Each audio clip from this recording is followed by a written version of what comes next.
Shalom kekasih Kristus. Hari-hari ini mungkin banyak yang terjadi dalam kehidupan kita tentang hal-hal yang mustahil. Saya berharap kita semua tetap dalam keyakinan dan percaya yang teguh dalam Tuhan. Dengan sikap demikian, pasti kita akan menerima ketiada mustahilan dalam setiap aspek kehidupan kita.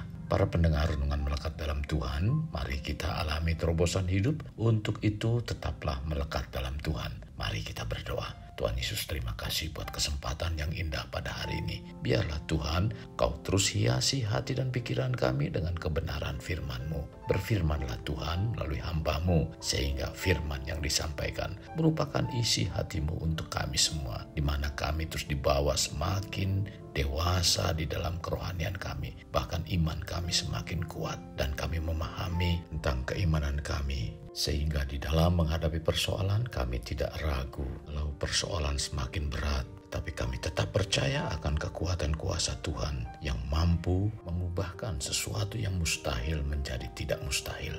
Terima kasih Tuhan Yesus. Ini doa dan permohonan kami dalam nama Tuhan Yesus kami berdoa. Amin. Melekat dalam Tuhan bertema menerima ketiada mustahilan. Firman Tuhan terdapat dalam 1 Petrus 1 ayat 3-5. Demikian firman-Nya. Terpujilah Allah dan Bapa Tuhan kita Yesus Kristus, yang karena rahmat-Nya yang besar telah melahirkan kita kembali oleh kebangkitan Yesus Kristus di antara orang mati, kepada suatu hidup yang penuh pengharapan untuk menerima sesuatu bagian yang tidak dapat binasa, yang tidak dapat cemar, dan yang tidak dapat layu, yang tersimpan di sorga bagi kamu, yaitu kamu yang dipelihara dalam kekuatan Allah karena imanmu, sementara kamu menantikan keselamatan yang telah tersedia untuk dinyatakan pada zaman akhir.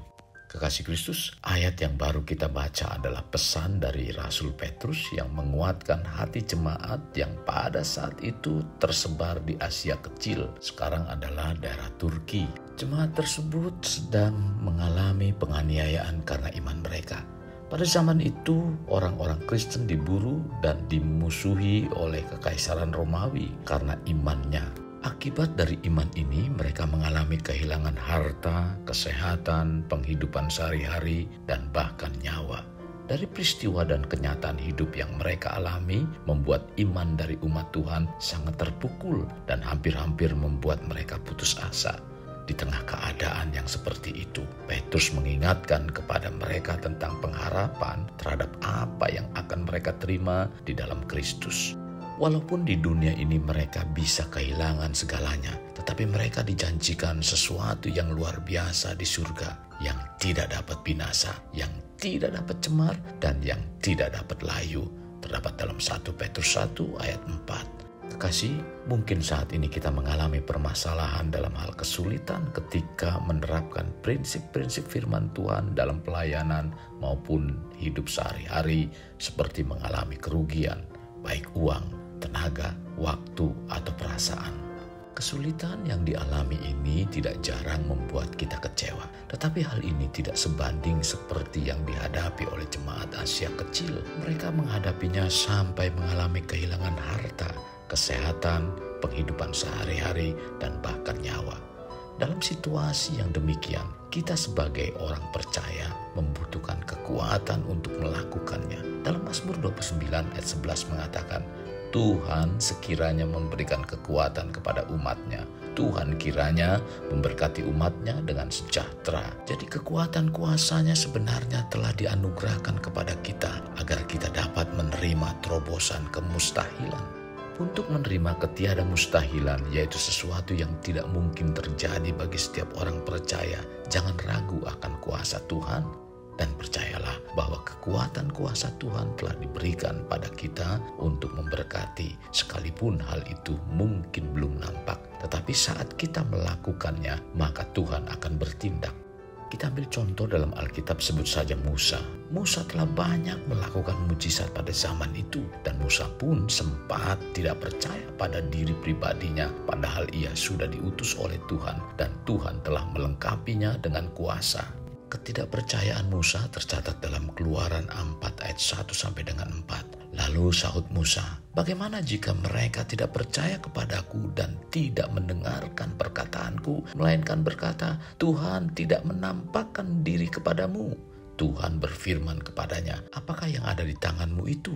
Jawab Musa, tongkat. Firman Tuhan, lemparkanlah itu ke tanah. Dan ketika dilemparkannya ke tanah, maka tongkat itu menjadi ular, sehingga Musa lari meninggalkannya. Tetapi firman Tuhan kepada Musa, ulurkanlah tanganmu dan peganglah ekornya. Dan ketika dilemparkannya ke tanah, maka tongkat itu menjadi ular, sehingga Musa lari meninggalkannya. Tetapi firman Tuhan kepada Musa, ulurkanlah tanganmu dan peganglah ekornya. Musa mengulurkan tangannya, ditangkapnyalah ular itu lalu menjadi tongkat di tangannya. Inilah suatu peristiwa tentang kehidupan yang tidak selamanya teguh dan ada saatnya naik dan saatnya turun. Maka untuk menerima ketiada mustahilan, tetaplah kita melekat dengan Tuhan dan jangan meragukan akan kekuatan kuasa Tuhan. Terlebih pada saat perjalanan hidup yang tidak selamanya mudah untuk kita lalui. Dan pada saat titik tertentu itu, ada hal yang dapat melelahkan dan menyakitkan. Di sini pentingnya kita membuka hati tentang kebesaran Tuhan dan menerima tiada mustahilan akan Tuhan.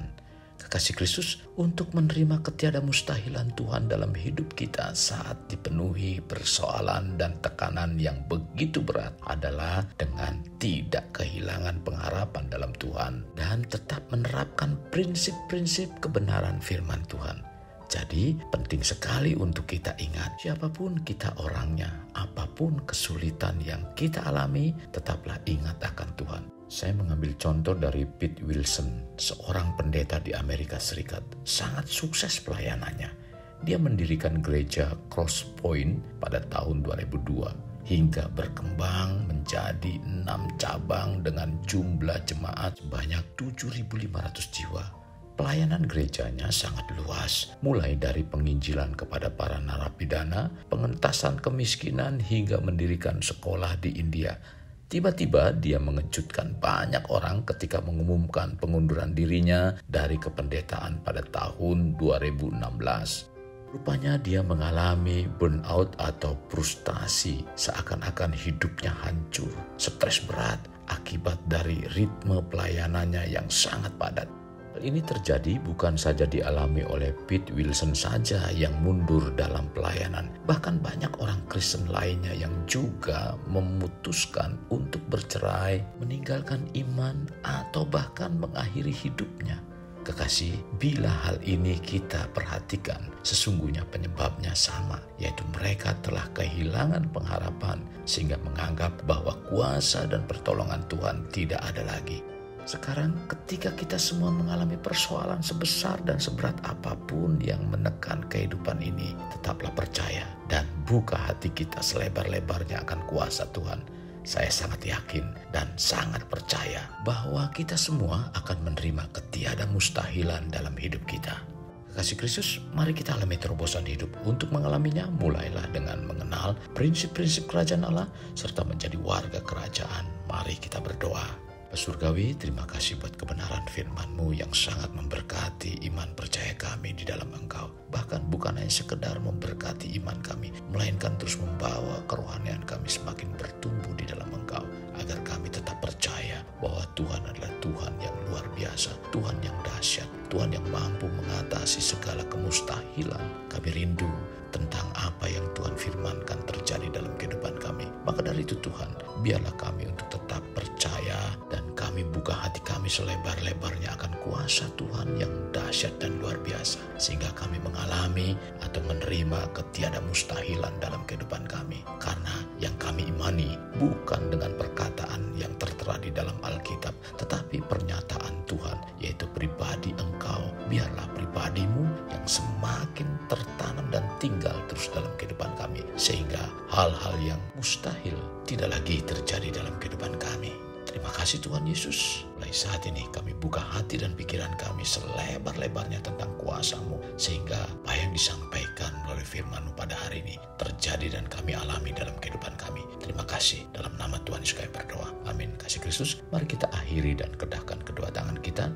Terimalah anugerah berkat dari Allah Bapa, kasih sayang daripada Yesus Kristus, dan persekutuan dengan Roh Kudus yang mencurahkan berkat secara rohani, berkat secara jasmani, dan berkat secara ekonomi. Di mana berkat Abraham, berkat Ishak, berkat Yakub dicurahkan dari saat sekarang sampai Maranatha tiba, dalam nama Tuhan Yesus. Amin.